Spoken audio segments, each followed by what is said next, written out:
It's game time and a doubleheader night on both NBATV and TNT. Game 5, Wizards and Raptors. Serge Ibaka and the Raps. This series tied at 2 from Toronto, 7 o'clock. NBATV. Also at 7 o'clock on TNT, it is Game 5. Kevin Love and the Cavaliers hosting the Pacers. Series tied at 2 from the Q in downtown Cleveland. What a game that promises to be. Then we go to the nightcaps, 9:30 Eastern on TNT.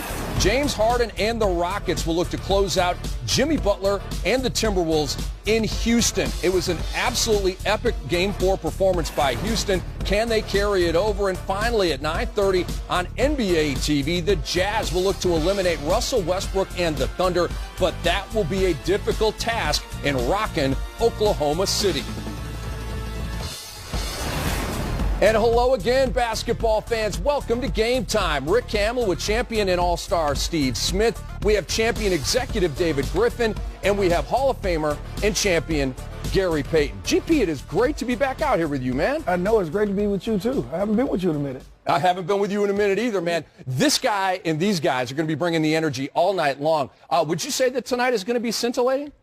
It's going to be scintillating. Go back to the days of the Mars. Good day of Mars, 2008, man. Scintillating. There we go. There we go. Steve Smith and Gary Payton once upon a time won a gold medal together in the Olympics. How about that? We had a good time, a dream come true, getting a chance to play with G Kid and J Kid. The one thing I loved about it, I got a chance to watch them guys lock up. That's what they used to do. I love it, man. So let's get this show on the road. The home team is undefeated in the Wizards and Raptors series. And given all of the talent in Washington, especially in the backcourt, this is not your typical 1-8 matchup in the first round. Oklahoma City scored 116 points in winning Game 1, but the Jazz has limited the Thunder to just 97.7 points per game in winning Games 2, 3, and 4. They lead 3-1. The Rockets used a 50-point third quarter, including 22 from James Harden, to dominate the Timberwolves in Game 4 and move to within a victory of the second round. LeBron got a lot of help. Korver and J.R. Smith stepped up 30 combined points, helping James and the Cavs win Game 4 and even the series at 2. Here's LeBron on Game 5.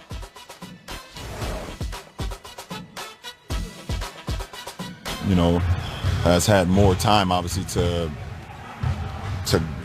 go through the lineups, the players, even, in a playoff series, because you're seeing the same team at least 4 times. So you build a system throughout the regular season, because you need to have something when the playoffs start to lay your hats on. The problem for our team, it was hard to build because we were revolving door with our team. And guys in, guys out, either through injury, through trades, whatever. Our coach went out for a period of time, so it was hard to kind of build that. But, once the playoffs start, we knew everyone's going to be here, and you have more time to prepare. Do you notice throughout the course of the game if the 3-ball isn't falling? Well, I know everything that's going on throughout the course of the game, but it's such a huge part of our team. We don't have many guys that can, break down the defense, get into the lane, and play in the paint. My job personally, I don't ever fall in love with the three-point shot, no matter if it's going or not. That's always been my mindset. Game 5s have seen extreme highs and lows from LeBron. 2007 East Finals. He was 22. He scored the last 25 as the Cavs beat the Pistons in double overtime. 2010 East Semis. Last home game in his original tour in Cleveland. LeBron was 3 of 14 in a loss to Boston. 2014 East Finals. Foul trouble throughout. The Kings scored a career playoff low 7 points against Indiana. Boy, Cavs fans don't want that again. 2016 NBA Finals. LeBron and Kyrie kick-started the Cavs' historic 3-1 comeback, 41 points and 16 rebounds from the King at Oracle against the Dubs. And Griff, just when you think the wheels are starting to come off the Cavaliers, LeBron James flies in to save the day like a superhero. You, at one point, were his boss. So what has impressed you most? I know you hate me saying that, but what has impressed you most about his play in this series? Well, I think it would be news to him that anyone is his boss, first of all. I think what's really important about the Cavs and what they're going through, and we said it before this series started, they had so many pieces that had never played together that needed to play key roles in this series because of the injury to Love, because they'd had issues with Nance, they'd had issues with Hood, Clarkson wasn't 100%. As they came down the stretch, those lineups that they're relying on now in the playoffs have never seen any time together. So the familiarity they're gaining right now is really critical, and it's not surprising that two of the most important people so far for LeBron in this playoff run have been Kyle Korver and J.R. Smith, because he's comfortable with them and they know what to expect of each other. I totally agree. When you have some guys, and those guys have been veterans, have been around, I think the game of basketball is always trust. Can I trust you? Coaches are going to draw up things, but then there's a breakdown in defensive philosophies, or a guy just break down. Then I got to trust Gary's going to have my back no matter what the rotation is. Sometimes you look at a point guard or guards, you break the play sometimes, but I think also in defensively, if we have a situation where Gary Payton is guarding somebody, but he has 4 fouls, and I know I need Gary on the floor, I might just go double sometimes just so he won't pick up that foul. And I think that's where the trust and where you can break plays with guys you've been around versus new guys that you're playing with. Gary, I want to know, all-time great, talking about an all-time great in LeBron, and you were a two-way player, defense and offense, just like LeBron. How do you keep the energy going for 48 minutes in a crucial game like this? Well, he shouldn't have a problem to keep his energy going. He wants to advance, And like we all been saying, he missed Kyrie to me. He missed that score that can take over the game for him and give him breaks. Now in this year, he doesn't have that luxury. He has to be there on the floor as much. You see him on the floor more in the third quarter, then he starts the fourth quarter. That's not him. That's why that's why Smith has to give him points, give him things so he can rest. And he got to take his time. I think that he got to be off on offense, play defense, pick his spots when he has to go. He can't just one quarter. The other night, the third quarter, in the third game, he just start passing the ball. You cannot do that. I think that he has to pick his spots, do what he has to do, and then keep his momentum going if he's going to have to play that many minutes. Let's talk about the Pacers, man, and it's been a streaky series for All-Star Victor Oladipo, who went off in Game 1. Playoff career high 32 points, 11 of 19 shooting. However, in Games 2, 3, and 4, VO is averaging 19 points per game and shooting only 19 of 53. That computes to 36%. Smitty, what has changed in this series to bring his numbers down? Well, Cleveland said we're going to trap high pick and rolls, and we're just going to try to take you out of it, and they're forcing other guys to beat them. Bogdanovich the other day did. He knocked down shots. But I think also Nick McMillan got to move him around on the court in different situations. One, I think he has to play off the basketball a little bit more, and if he does have the basketball, I don't know if you want to run a high screen and roll with a big.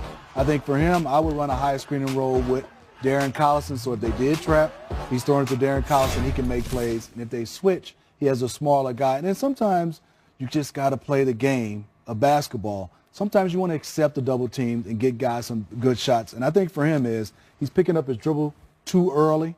You got to attack that guy and string him along and then make some nice shorter bounce passes. And if I'm his teammate, if I'm playing with Gary and he see I'm getting trapped and I'm going this way, he's not going to just stand there. He's going to come so I can make a shorter pass, and then we can keep going.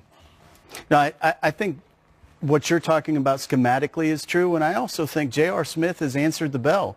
I mean, he's absolutely responded to the challenge, and he has been the best version of himself defensively in these 3 games as well. It's schematically, it's important that you're doing the right thing as a team, and they're learning how to trust each other on that side of the ball.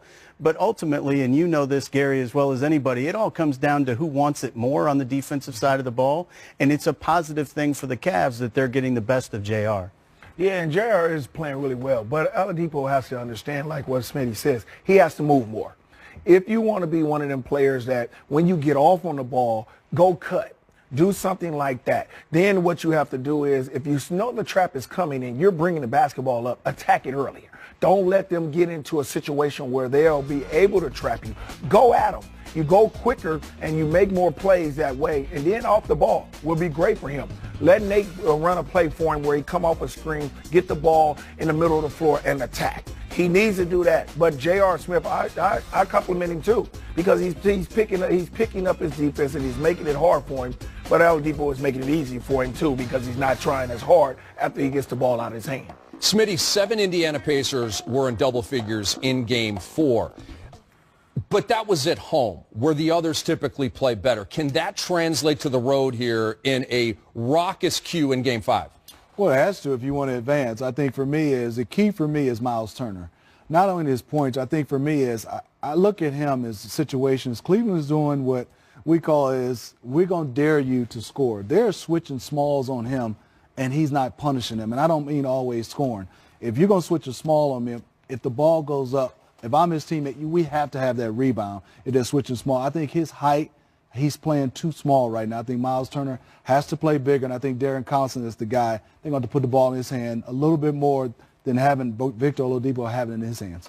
GP, you were one of the feistiest, scrappiest, smack-talkingest players ever.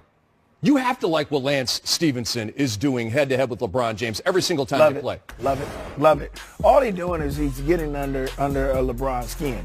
And LeBron is trying to do the right thing by not paying attention to him. You know, but if you keep on being a pest and a gnat, that gnat is going to bother you at one point. And I think Lance, he has to know, don't go overboard.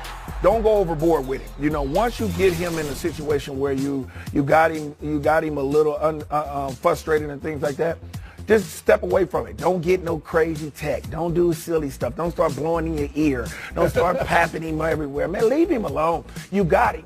You got the attention. Now use it to an advantage of the Pacers. And I think Nate does a good job of subbing him when he gets to that situation because he started taking it too far.